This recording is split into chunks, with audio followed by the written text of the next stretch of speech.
ভগবান শ্রীকৃষ্ণ আসলে কে? কিভাবে তিনি নর থেকে নারায়ণ হয়ে উঠলেন? আর ওই বাসুদেব শব্দটা, এর বিশেষত্ব কি? দেখুন, এই বাসুদেব শব্দটা খুব গুরুত্বপূর্ণ এখানে। এটা শুধু কৃষ্ণের বাবার নাম, মানে বসুদেবের পুত্র হিসেবে নয়, এর একটা গভীর আধ্যাত্মিক তাৎপর্য আছে। জৈন ধর্মে একটা ধারণা আছে শলাকা পুরুষদের। হ্যাঁ, হ্যাঁ, শুনেছি। ৬৩ জন, তাই না?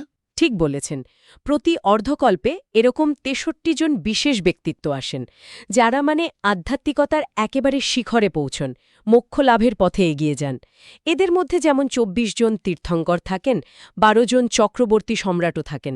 আচ্ছা। তেমনি ৯ জন বাসুদেব, আর তাদের ঠিক উল্টো দিকে প্রতিপক্ষ হিসাবে ৯ জন প্রতিবাসুদেব আর ৯ জন বলদেব থাকেন। তার মানে শ্রীকৃষ্ণ ছিলেন এই ৯ জন বাসুদেবের একজন? হ্যাঁ, ঠিক তাই।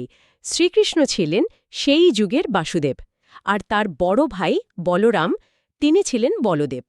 সাধারণত বাসুদেব তার প্রতিপক্ষ মানে প্রতিবাসুদেবকে যুদ্ধে হারান আর ত্রিখণ্ড পৃথিবীর অধিপতি হন।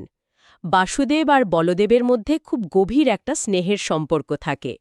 এদের মধ্যে মানে বাসুদেব বা বলদেব যারা হন, তাদের মধ্যে ঈশ্বরের পূর্ণ প্রকাশ ঘটে বলে মনে করা হয়। ও, তাই তাদের সাক্ষাৎ ভগবানও বলা হয়? হ্যাঁ, অনেকটা সেরকমই। বাসুদেব পদটা একটা অলৌকিক স্থিতি,